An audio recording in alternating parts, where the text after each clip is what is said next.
You gonna waste the film, John?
Okay, slow down. Slow down. This is the McKibben's house.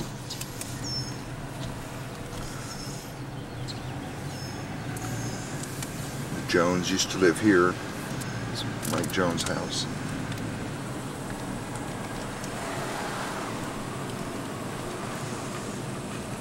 That file on the tray. It's Gooch's house, as I recall. Who? Gooch's. No, this is Babe Ruth's house. Can you slow down for a minute? You slow down, slow down, slow. And turn right here. It's R.T. May's old house.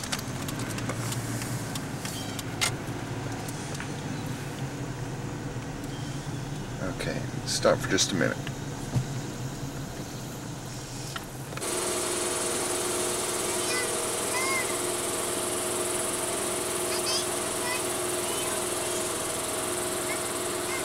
You better be careful because people don't take kindly for someone videotaping in front of their house with a child out there too. It's a big pervert.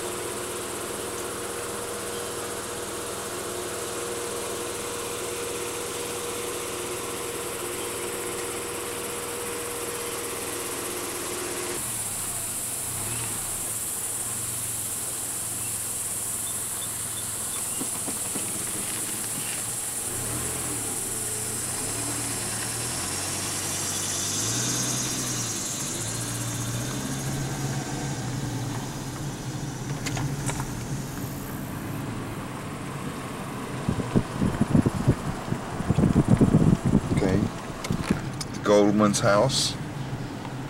They built this big wall around this lot here. Everybody accused them of being nudists. Of what? Of being... It's a self-circle.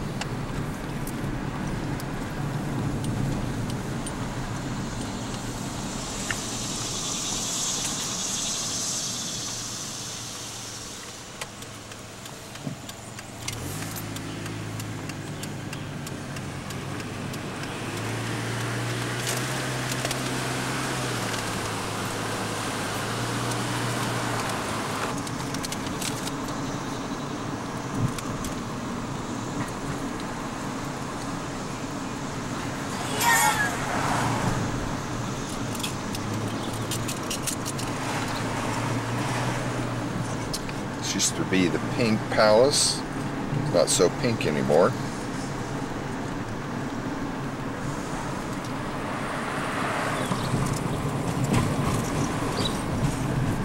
Air Place.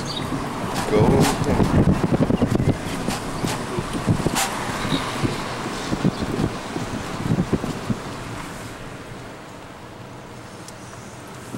It used to be the King Store.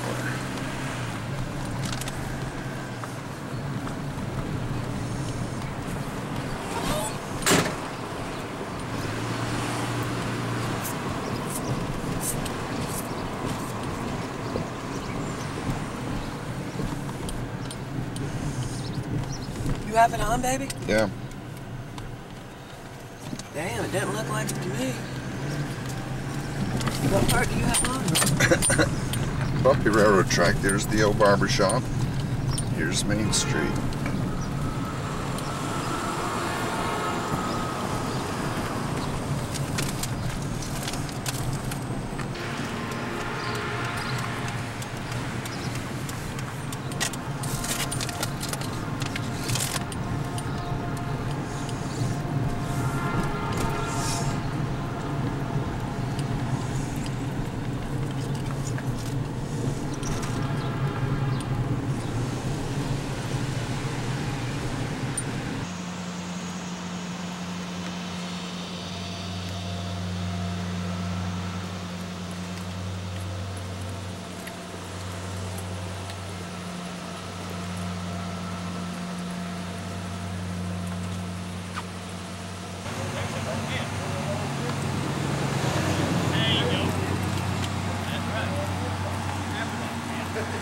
And okay, feed. It should be. I know it, but I know you sound like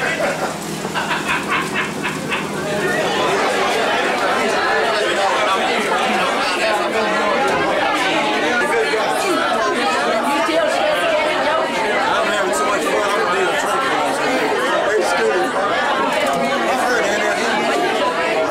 Yeah.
that Cooper.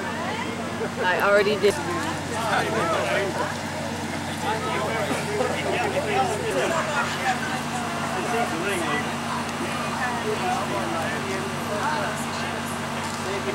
Let's go by age. The youngest will go to the front. Discrimination again. That's right. This is ageism at Tyre Cemetery. There's no base! Can't find my sister. This is just going to take a minute and I'll be through. I got to get, can y'all slide in just a little bit? Slide in.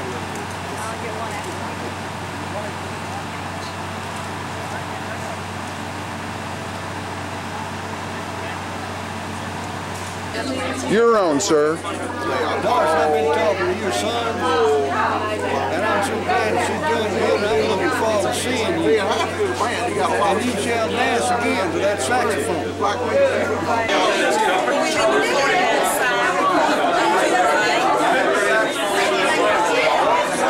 Bobby Evanson. I just have to thank you all for coming out today. This is really pretty overwhelming to me. This has been pretty overwhelming. This has only been planned about a month ago, June the 13th.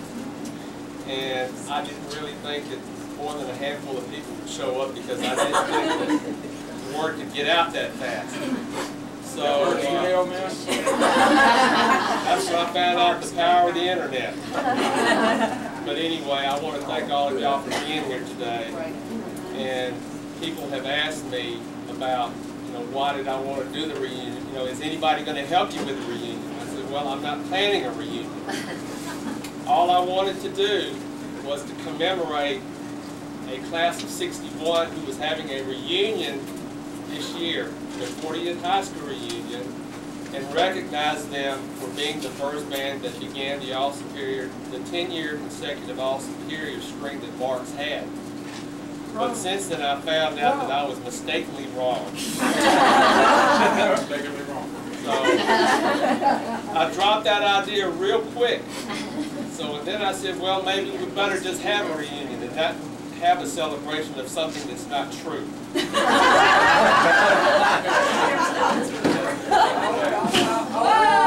all right, it's paid for.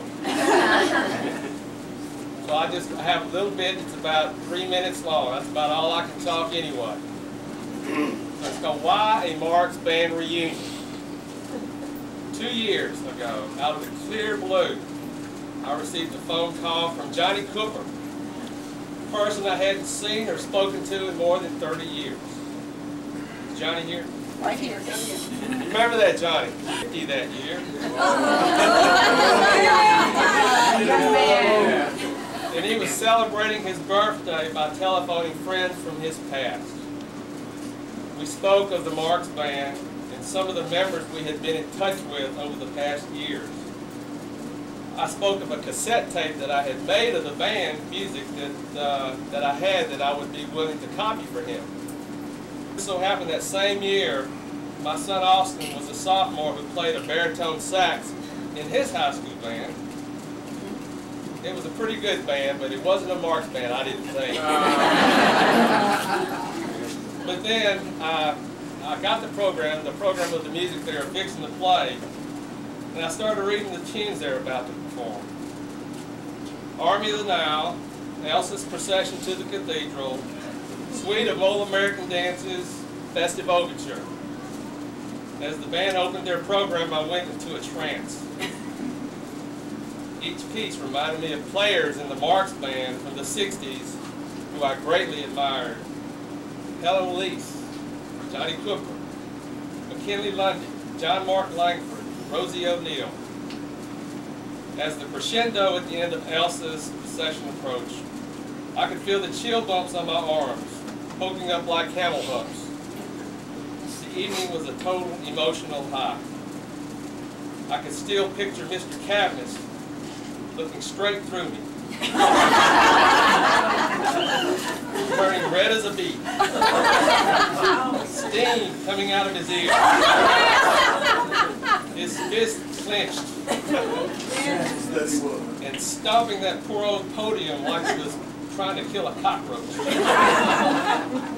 He could have been arrested for baton abuse, the way he used to throw it, poke people with it, slap the music stand.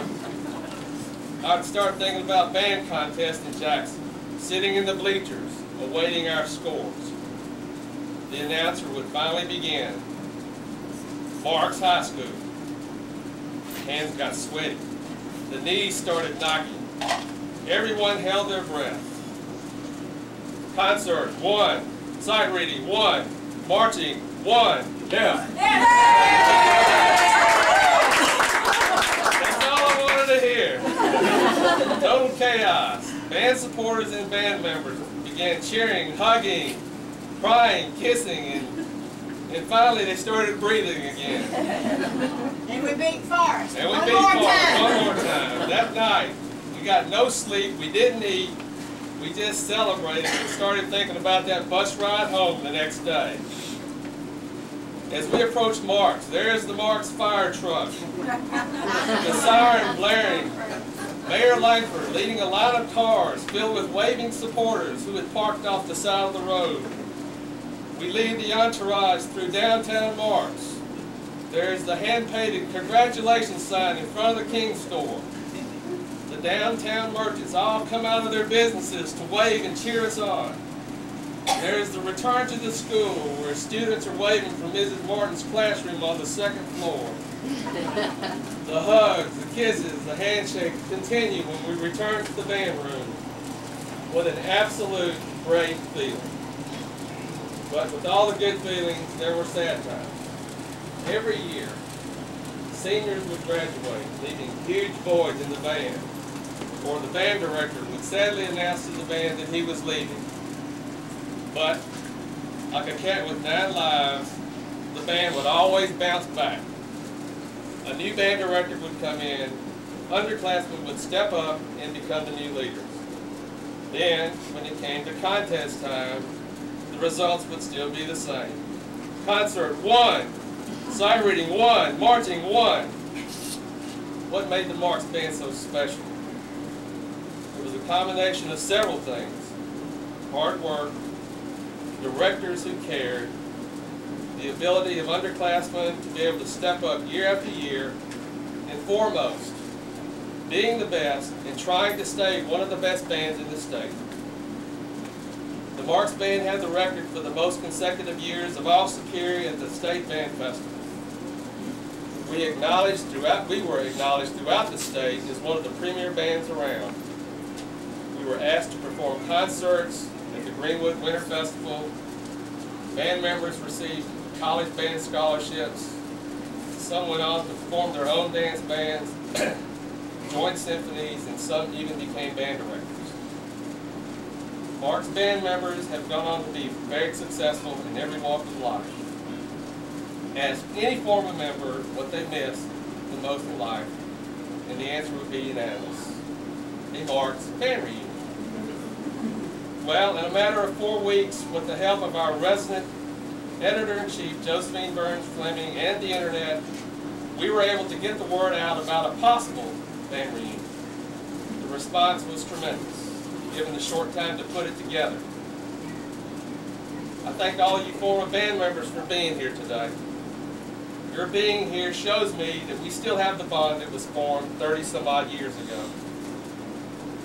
We have with us today some of the directors who were responsible for the leadership and guidance which made the Marks Band what it is.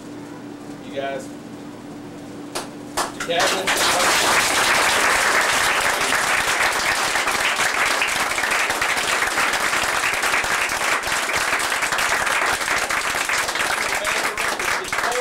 directors after me, I don't know who they are. I didn't know who they were. They aren't here today, but it's just a tradition that was started a long time ago, and I was just glad to be part of it. Anyway, to you band directors, we thank you for who you are, for the nurturing that you gave us, and we wish you all the best for the future. If there's one thing that I learned from the band that will always be a driving force with me, no matter what you do in life, you gotta Give it all you got, and then some. Thanks, folks.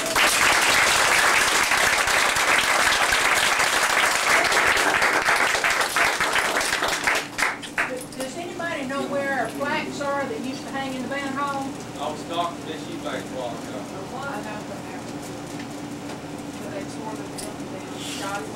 Jimmy and Mr. Gillio and myself and others have contributed toward the Marks Band. Well, I can assure you this, and I think Jim will echo this. I can assure you that I carry more away from Marks. I'll learn more from you and your parents and other fine people here in Marks than I could have ever could have given you. God bless you. I love you all, and I want to tell you one other thing. I was only 24, 25, some of you were 17, 18, okay? I've got to tell you this now. Don't forget my apology, okay? I wanted so badly, Mr. Rick, thank you, to pull you in my arms and say I love you because you're my family. And that's the way I felt about you folks. And I tell you, I was thinking today, I have a very, very, very warm spot in my heart for you, and I love you. And secondly, thirdly, with regard, I want to make publicly known an apology, two apologies. One, and please accept this in a positive tone, not negative. Mr. Cooper, where are you? Mr. Cooper, I yelled at something to you on the phone. I don't want my toes sticking up 6 feet under without saying this publicly, okay? We were marching in the mud with our around our legs, trying to get ready for the contest in '61. Okay, and you got out of sequence to this, and I said something to you. Like you stupid, whatever. You call me a stupid idiot? My mother was. My mother was in the stands. And she still talks about it to this day, and I love you for it. You know? Like I say, I want to apologize to you. Apology accepted. The day he graduated from Johnny to Mr. Cooper, I will never forget that day. Okay, we are currently residing in Calhoun City, my wife Ernie and I. And please, you know, time's passing awfully fast, folks. When you're through there, if you're through there, because don't blink your eye, you'll miss it. But come by and see us, will you please? And we will, I promise you, I will do the same when we come through here. I promise you. In fact, the last time I visited with the Chinns right here, and correcting this, 97, May of '97, that's too long, you know, at our age it's just too long. Still got that big smile. Georgia Roy, is she here? Right here. God bless you. I thought the band was playing perfectly in tune one day, and I looked down, Dee sitting here, and JoJo sitting right here, and she going, cut the band off. She says, I thought it was gorgeous. And she said, oh, Mr. Caviness, I hear funny noises. I said, oh boy, it's like Wilbur Smith. He said, oh, he says, one thing about it, when a band director steps on that podium at Marks, he will do one of the two things. He will either become a good teacher, an outstanding teacher, or he will be run off. And I've been successful sometimes at teaching kids which note they should play, whether the rhythm's right or wrong, and all sorts of unimportant things like that. I look back, and I've been very unsuccessful in the best types of communication, which are the types that tell you that you love people or you respect them. And I'm no good at that. So I'll try to think of some kind of cute little party thing, so because I can't handle serious. The power that's in this room, I cannot handle it. It's too much. It's been 43 years. I left here, I was a 23-year-old boy when I left here. Now I've come back as a 65-year-old man. And like Caviness says, things happen that was so much more powerful when they were happening than you could have ever dreamed of, any of us. Just, it goes beyond words of a great speaker, let alone a, you know, country band director like me. Cedric's remarks, he did a good job of preparing that. he didn't emphasize two elements of this picture here that causes these successful. Jimmy touched on it. One of these, I don't think you realized what a driving force the parents were in this program. Yeah. They not only were dedicated, but they were smart. They knew about bands. They had learned from John. They learned a few things maybe from me and I from them, and Jimmy and Wilbur. They were, we talking Clore Peoples and Miss Davis and Wayne House's mother. These people knew what they were doing, and they guarded this band like a mother hen. And if they thought you were treating their children right and giving their children something of value, they would do anything. Mrs. Chinn, Mr. and Miss Chinn, the Wings. You can't imagine what a driving force they were, especially the young people like we were when we took this job. We were just kids ourselves. I was only 2 years older than Charles Langford when I took this job. And that's one, well, my guy, he's like 18, I'm 20. Now, there's another element too, and these people are never mentioned, except by me. We had some faculty and administration that was behind this band. Bob Taylor, the superintendent, and this Mr. Craig over there in the office. You go into Mr. Craig's office with some state or county-wide problem. He's kind of a grumpy kind of guy. He go, "What do you want?" The funny thing was, you tell him what you want. Next thing you know, he's signing one of these white pieces of papers, giving you about 3 or 4 buses for some trip or something like that. He wasn't supposed to do. You know, uniform. You know what color you want. So, the parents and the administration and the faculty got in kitchens and a lot of them. In fact, I was telling the young lady today, I used to go out into grade school sometime and just sit in the back of the class and watch some of these teachers work. It was a thing of beauty. We had a great young teacher, nobody even remembers her today. Here, I've asked about a lady named Reed. Man, I'd watch her teach, and she was kind of permissive with the kids, but they were learning, and they were happy. That's 3rd grade. They were getting what they needed. Now, there's a lot of talk about the spirit things, and I don't want to knock the spirit things, but I've never thought about that much, at least not lately. General MacArthur, when he left West Point as a superintendent, he made a speech when he was retiring from the Army. He was an eloquent, beautiful speaker and a scholar and a genius. I'm just a country kid from Mississippi, so I can't touch him. But the thought he had is the same thought I had. Yes, you can. I can't handle being just really late. It's too good. But I will say this. Just like MacArthur said, that guy's going to be sending me to a shrink if I can do that. You have been in my mind ever since. Jimmy Caviness said that never a day goes by that he doesn't think about you. You know why that's true? Who else says there's never a day that you don't think about somebody? Parents that love their children. Is there a day that you don't think about parents, mamas and daddies? Don't you think about your little children every day, bad and good, healthy, sick, triumphs and defeats? You were our children. It's just that. It's good stuff. Now, I'll just tell you, I'm not too concerned about superior things. I maybe am then, because I was a kid and no matter. That's not the really big thing. That's superior recognition. That's not the big thing. The big thing is hidden away. And I could give you 1,000 anecdotes today, and you'd be sorry that I spoke so long. But I'm just going to give you one that comes to my mind. I could have pulled 50 out of the bag. The St. Elsie's procession, you've been talking about that piece today. The last time I conducted that band in this piece was in a rehearsal on Saturday morning.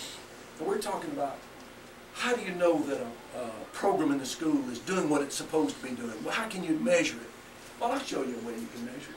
Saturday morning rehearsal, I don't know why we were doing that. Must have been before college or something. But Cornelia Jameson and her sister Linda came in late, about 15, 20 minutes late. Sat down and got out their bassoon and oboe the bassoon. Why are you girls late? And they said, we've been picking cotton and our daddy wouldn't let us leave until we finished our quota.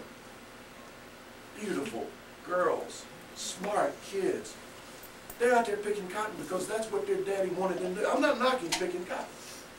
I'm not saying there was anything wrong with that, and I didn't fuss at them. That was their job. Their daddy wanted them to do that. And despite the fact either one of those girls could have made it in the Miss America contest, they were out there plugging away out in the field like field hands because their daddy wanted them to.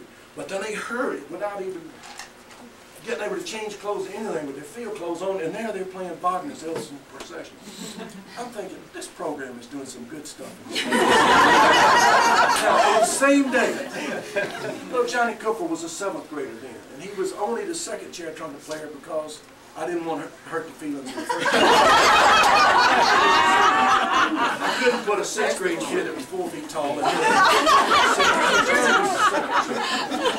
And we're going down toward the climax of that Elsa's procession, and you know that's about Elsa's marriage to Lohengrin in the opera Lohengrin, with the same opera that Here Comes the Bride comes from, that you all are going to. So anyway, we're rocking down there, we get toward the end. This little 6th grade squirt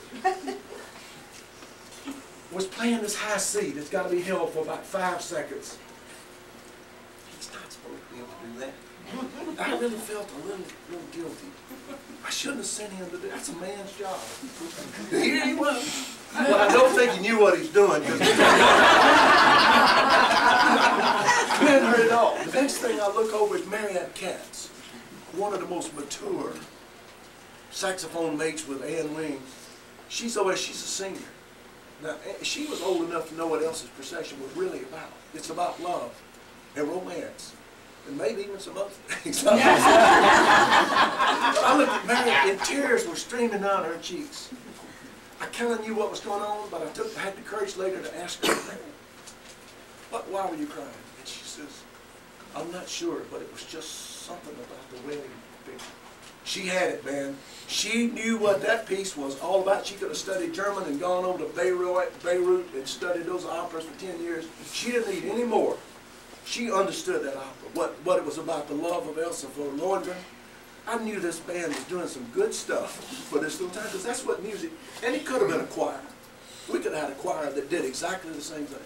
It just happens the band's a little more convenient, you got some of a football game, maybe even general music. But the people here were getting their money's worth out of what they were putting in. As you sow, so shall you reap.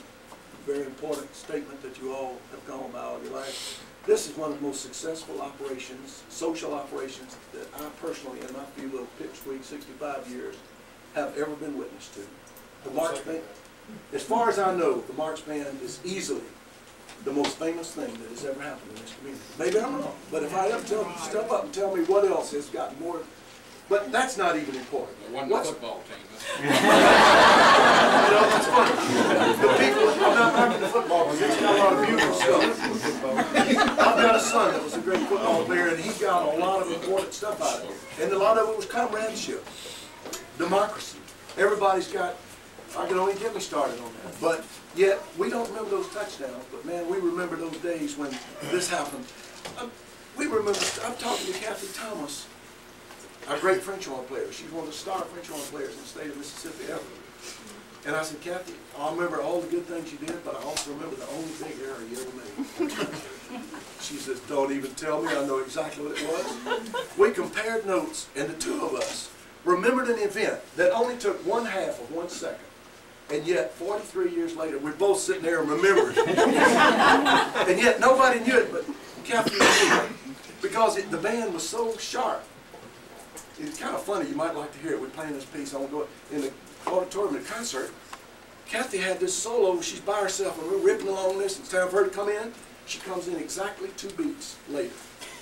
That's an error of 1 second. But in music, 1 second's a lot. It was the wrong place. But she's by herself, so it didn't make any difference. She's playing over there, and I'll do a little quick get back with her, and I'm with her. And I thought, we're in the clear. But 16 bars later, which is 32 counts later, the trumpet players have been going 15-2. By that time, the whole trumpet section comes wailing in 2 counts too short. As soon as I heard that, I knew exactly what happened. I said, circle F. Boom, we went like that. Nobody had the foggiest notion that we were completely out of sync. And it was important enough that Catherine and I carried that memory. Not exactly killed, which led me to another things there. My father used to say, there are wheels within wheels. So, 10 years later, I'm the band director at the University of Mississippi, and I'm directing them in a concert at Greenwood, Mississippi. And I had another good horn player, as good as Kathy, Myrtle McKinnis from Kosciuszko, great first horn player. And we're playing the wonderful La Fiesta Mexicana, a booger. tough to play. We're playing this thing, and we get out on the bass clarinet solo, and the bass clarinet player, for some inextricable reason, skips a couple beats. But he's on. So I skipped the 2 beats with him. I got it. But in my memory, I hadn't forgotten Caviness. Even a blind hog can figure out things that way. So I said, I'm on top of this. Well, about 20 seconds later, there's this huge French horn entrance where her first French horn player does this ba-da-da-ding, bum-bum, just loud as they can play. And it's got to be right. So I'd already switched my thing, and I'm already thinking about the other. So I look at the first horn player, and I said, you watch me now. So it came time when she's supposed to come in. Here's exactly the cue I gave her. You can't get clearer than that. Where is it? Oh, it's not there And here's anymore. what she did. She went.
We're in the Tyre Cemetery. We went up a gravel road past the Cedric Church that's between Cherry Valley and Harrisburg, Arkansas. Today's July the 15th, Sunday, 2001, and this is one of my relatives here, Wallace and Lizzie Cooper.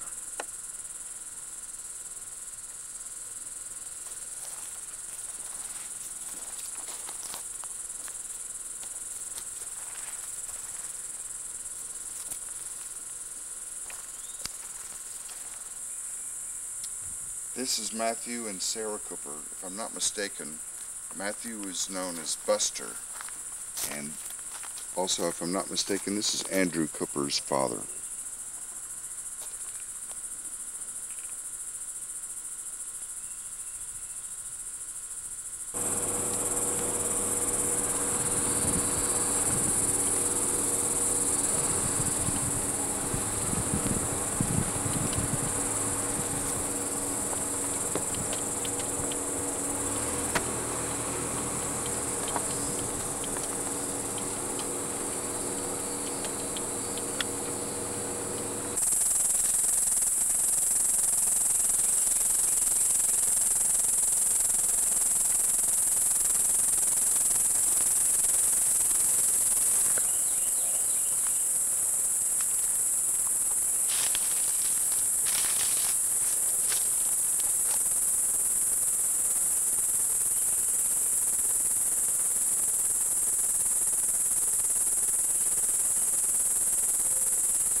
Find anything? Yeah, found two. No, I found my grandparents. Yes, you can do that one from either side.